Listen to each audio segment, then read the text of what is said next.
Hello and welcome once again to The Blueprints. This is Canada's Conservative Podcast. I'm your host, Jamie Schmale, Member of Parliament for Haliburton, Kawartha Lakes, Brock, with new content for you every single Tuesday, 1:30 p.m. Eastern Time. On today's show, we are talking about the nonsensical CBC journalistic standards, also that interview with Pierre Poilievre and the Apple out in British Columbia. That and much, much more to talk about this is Rachel Thomas, the Member of Parliament for Lethbridge, also the critic for Heritage. Thanks for joining us. Thanks, Jamie. Good to be with you. All right, let's talk about your motion, talking about the CBC when they were debating or covering, if you will, the conflict in Israel right now when Hamas went over the border and started to, very sadly and horrifying, killing people, torturing, all of that. There was a directive going out to the reporters, the journalists from on high at the CBC saying you cannot mention terrorism and Hamas in the same sentence. Tell us a bit about that. You put a motion at committee. Yeah, for sure. So what ended up happening was there was a leaked memo, and this memo was from the director of journalistic standards at the CBC, and he had instructed the staff there to make sure that they didn't use the word terrorist when they described Hamas. And of course, you know, I caught wind of this, as did a few Canadians, and was very alarmed by this. Because here's the thing, Hamas is listed by Canada officially as a terrorist organization. And so if the CBC is not willing to call them terrorists, that's a problem. Because they are then disagreeing with the government of Canada and a long-standing definition that we have had for over 20 years.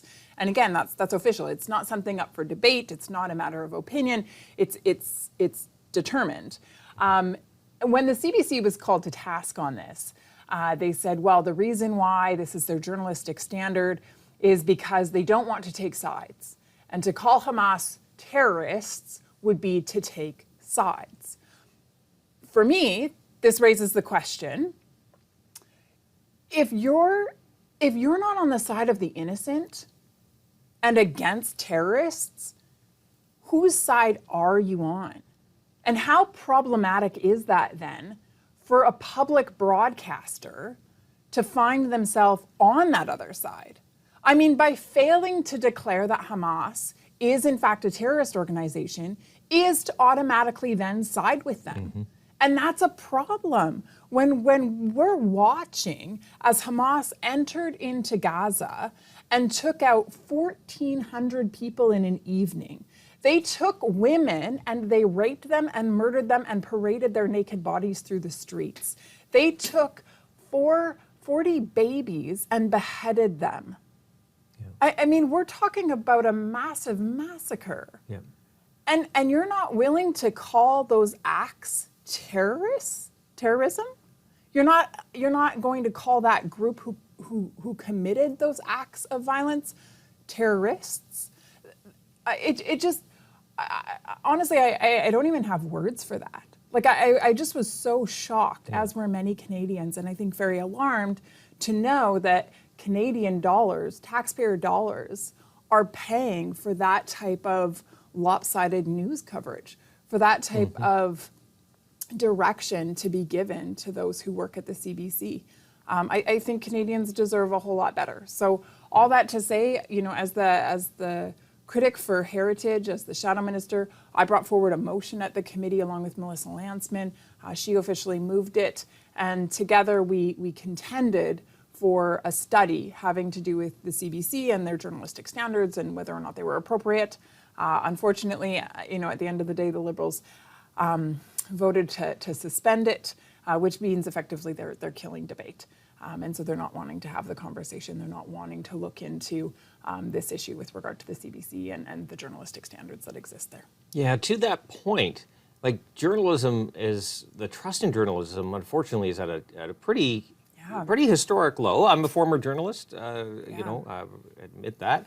But at the same time, when you're putting restrictions on what journalists can and can't do and what words they can or can't say, to me, that's pretty problematic. So like any art, journalism, I would say, is an art as well, because you have to be a wizard of words sometimes.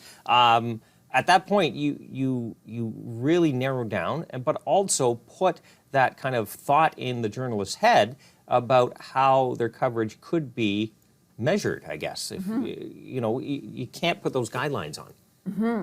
And I think that's the problem that as conservatives we have with the way the CBC operates. So it's a public broadcaster. They take about $1.2 billion from taxpayers every year in order to run their news coverage. And we see that the journalists who work there are given these very clear marching orders in terms of the things that they get to cover and the way that they need to cover them. As conservatives, we believe that journalists should be entrusted as professionals to take on the stories that they believe are worth telling and to pursue them from a non-partisan angle, from an unbiased angle, to the best extent possible, a neutral, grounding point. And we just don't see that from the CBC. We just don't. And so that being the case, as conservatives, we would very much say the CBC needs to be set free. They need to be set free. Set them free from public dollars, and therefore set them free from all of the cumbersome guidelines, if you will, or standards, as some might say. Set journalists free from that. Allow them to provide Canadians with real stories, real news from real people. And I think if we were able to get away from partisanship, if we were able to get away from, dictatorial editors, we would be able to restore some trust in the Canadian public. And I think that we've always been trying to get away from the government controlling any kind of media. We saw the government come in now with new kinds of censorship legislation. We'll get to that in a moment. But at the same time, if the government is controlling the pay stub, yes, the paycheck, yes, it's always, well, I don't want to bite the hand that feeds me sometimes, right? And especially with these Liberals, they can be extremely vindictive when they want to be. And trying to make that balance, it's hard to make, especially when you're supposed to be checking the government as a journalist. Well, that's just it, right? So journalists are meant to be kind of the watchdog of the nation, right? They're meant to expose stories that perhaps, we as politicians maybe wouldn't want them to expose. Well, that's their job. Their job is to hold us to account. Their job is to make sure that the Canadian public is aware of the decisions that are being made, the things that are going on here on Parliament Hill and, of course, across the country. But when the CBC, kowtows to the government of the day, that's a problem, right? And so then, of course, we're seeing this scenario where Canadians are putting less and less faith in the media and are simply just reporting that they're not able to trust the news that they're hearing. Well, when we talk about trust, let's talk about the censorship legislation. All right. We have a very real situation coming on. I know you and others were very forceful, and we had you on the show previously to talk about this, but it was the result of these pieces of legislation, if passed, would happen on local media. And I know myself, I go to local media, look for a story, and especially on Facebook or something like that, it says this page cannot be displayed. Totally. Right? This was a revenue stream for local media to tell local stories, and the government just wiped that off the map. Yeah. So it's interesting because, over the last number of months, I've received dozens of text messages and emails from folks who are, taking a screenshot on their phone or their device and sending it my way, where it's showing, this is the news outlet that they're trying to see, but then, it says blocked, cannot display Canadian content because of Bill C-18. This is real. This is happening. The government, put this policy in place, that would force Google and Facebook to pay, for news links on, if they were to carry news links, or they had to drop news. So they were given an option according to this legislation, and so Facebook, Meta, has determined they are then going to drop it because there's no monetary value in carrying news links for them. And so as a business, they're no longer going to carry it. Google has indicated that they are going to do the same, and we can see some of that already happening, though not fully yet. They're waiting until the entire regulatory framework is in place. And the government was warned that this would be the case. And And expert after expert at committee, both within the House of Commons and at Senate, warned the government, told them, this was going to be quite detrimental, that it was terrible public policy. The government, continued and ultimately, pushed this legislation through without giving it a sober second thought or listening to the experts who were speaking about its detriments. And unfortunately now, Canadians are the ones that are having to pay the price because they are not able to access the news as they would desire. It is being withheld from them. And of course, this is harmful. It's harmful to Canadians. It's harmful to these news outlets. Interestingly enough, the government said that Bill C-18 was all about supporting local news stations or local newspapers. They're the ones that are going out of business because of this legislation. They're not being helped by it. Again, I'm getting, emails, for sure a couple a week of local newspapers that are shutting down or having to, let go of employees in order to make ends meet. And it comes down to this legislation. It is killing news in Canada. And so the government got it wrong. And I wish that they had the humility to walk it back, to admit the mistake, and to be able to restore access for Canadians. Because ultimately, at the end of the day, this is squarely on their shoulders. I think, too, just to mention, it's not, it's not just day-to-day access to news that is so important. It also can be in the midst of crisis. Yep, absolutely. Right? So we saw where there were fires in the Yukon, and people wanted to be able to go on Facebook in order to be able to access, kind of those minute by minute or hour by hour updates in terms of what was going on. And they would log on and they would go to look for this information, and it wouldn't be available because it was taken down because of Bill C-18. And so they were not permitted to view, news content in Canada. We heard from another guy who, in order to access news, actually, lived, on the Canada-U.S. border or close to.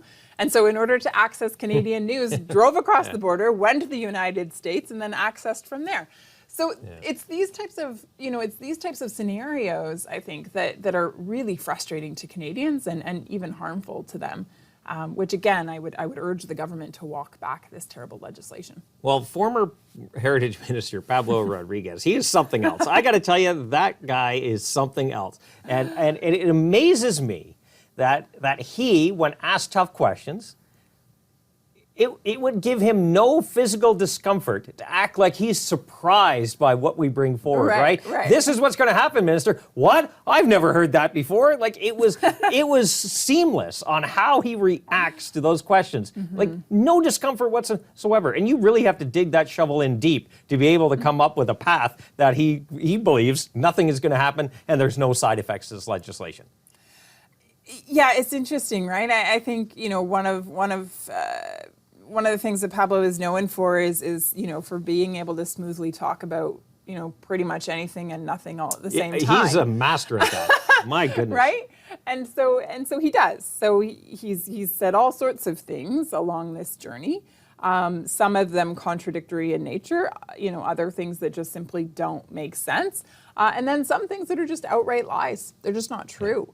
Again, I would highlight the fact that one of his commitments the entire time, or promises to the Canadian people, was that Bill C-18 was going to support local news, that it was going to make sure that we had more access. When in fact, we're seeing that's not the case. Again, local news is actually being driven out of business because Bill C-18. Folks are not getting more access. They're getting far less access to the news because of Bill C-18. So again, if a mistake is made, walk it back. Walk it back. It's truly that simple, and it's not too late, though soon it is. Soon it will be. Soon it will be. But an interview that made headlines right around the world was Pierre Poilievre's master class interview with that journalist out in British Columbia. I think what made that was him eating an apple. He wasn't being rude or anything like that. Yeah. But I think what he did was a couple of things, right? Like, Pierre, to his absolute credit, was calm and cool, collected, but also called the journalist on the questions, right? Journalists sometimes couch things in language to protect them from what they're going to ask. Maybe a personal bias. In this case, I'm pretty sure it was. Like, other people say, or people say, you're a horrible person, right? Like he couched it. Like, it's not me, it's the people, right? I've heard, right? So Pierre, by asking him to reveal where he got his premise from, he couldn't come up with that because he was showing that personal bias. So, but by accepting it, then going on saying, oh, it's not a page out of Donald Trump, this and that and this, it's accepting that the premise was true, which to most people doing an interview, that's what has historically gone on, right? You'd say, oh, I disagree with that, blah, blah, blah. But by even acknowledging it without backup, you create the narrative. And that's how narratives in media begin. Once you lock in, right? And Pierre was like, tell me, what page are you talking about? Like, what are we saying that you were able to make that connection? But you can't. You can't. I don't know how you took that interview, but I've seen it everywhere around. Australia, UK, you name it, it's out there. Yeah. No, certainly it's had, I think the last time I looked, it had over 4 million views. People seem to really be enjoying it. And so I think we have to ask ourselves, well, why did people find it so enjoyable? And I think one of the big reasons why is because I think Pierre, embodied two things that are really key to leadership and that Canadians, and I would even say people all over the world, are looking for. And that is leaders who are going to be both kind and courageous. In that entire clip, Pierre was kind. Yep. He didn't lose his cool. He wasn't being vindictive. He said nothing, nasty to the journalist. He just simply asked clarifying questions. What am I responding to? What am I responding to? Who said this? Where does that accusation come from? Exactly. What page in Trump's book, right? And so I think Pierre was able to kind of push back on the journalist and assert himself, but remained very kind in that process. And I think what that does then, showing that clip and revealing what takes place behind the scenes, it actually kind of pulls the curtain back for Canadians and allows them to see some of these things that are going on when the camera is rolling, but these things don't necessarily make it onto the evening news, right? And again, I think Canadians appreciate seeing that. They want to know, what is that raw side of things? What is going on behind the curtain? And so I think there was a lot of delight there for Canadians to have access to that dialogue.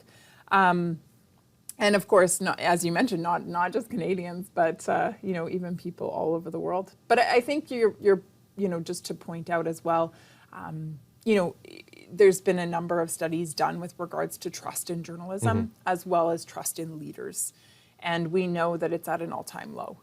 And a big reason for that is because a lot of assumptions have been made, a lot of presuppositions have been accepted. And also a lot of things have been dictated to people rather than being explained to people. And I think, and Canadians are not sure where to put their faith. And so again, Pierre seeking clarity and wanting to make sure that facts were laid on the table, I think is really important to restoring trust. Again, pulling back the curtain and letting people behind the scenes and to see those things that go on, in a transparent manner, I think, again, is really key to helping to restore some trust, not only in journalists, but also in leaders. In this case, unfortunately, I don't think it restored trust in this particular journalist. I think it exposed him perhaps for what was going on. And that is, of course, he was trying to paint Pierre Poilievre into a corner. Yep, he was trying to create a narrative. An untrue narrative, but he was trying to paint that. Totally, exactly. But again, I think Canadians really appreciate that. They appreciate the transparency that was offered to them.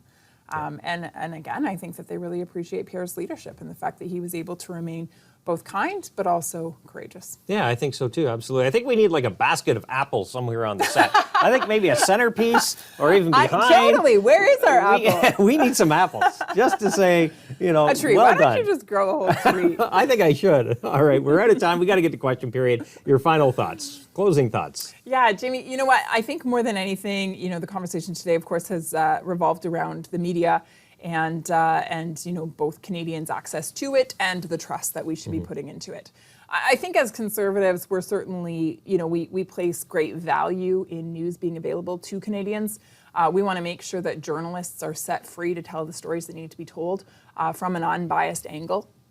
A big part of that is setting the CBC free. And I think also, in the meantime, a big part of that is Pierre Poilievre, our leader, pushing back and to make sure that, that the narrative is not what biased journalists want it to be, but rather, abiding by the truth. Correct. Because Canadians deserve that. They deserve the truth. Absolutely. I couldn't say it better myself. Yeah. Rachel Thomas, thank you very much. Member of Parliament for Lethbridge, also the critic for Heritage. We appreciate her time. We appreciate yours as well. Please tell your friends. They can download it on platforms like CastBox, iTunes, Google Play, and Spotify anytime they like. But we do have new content for you every single Tuesday at 1:30 p.m. Eastern Time. Please, if you're watching this right this second, like, comment, subscribe, and share this program. If you want Pierre Poilievre to be the next Prime Minister, we need to get this message out. And as Rachel Thomas just mentioned, probably not a narrative you're hearing in the mainstream media. So let the ears hear the message, let the eyes see us in action. Also, until next Tuesday, remember, low taxes, less government, more freedom. That's the blueprint.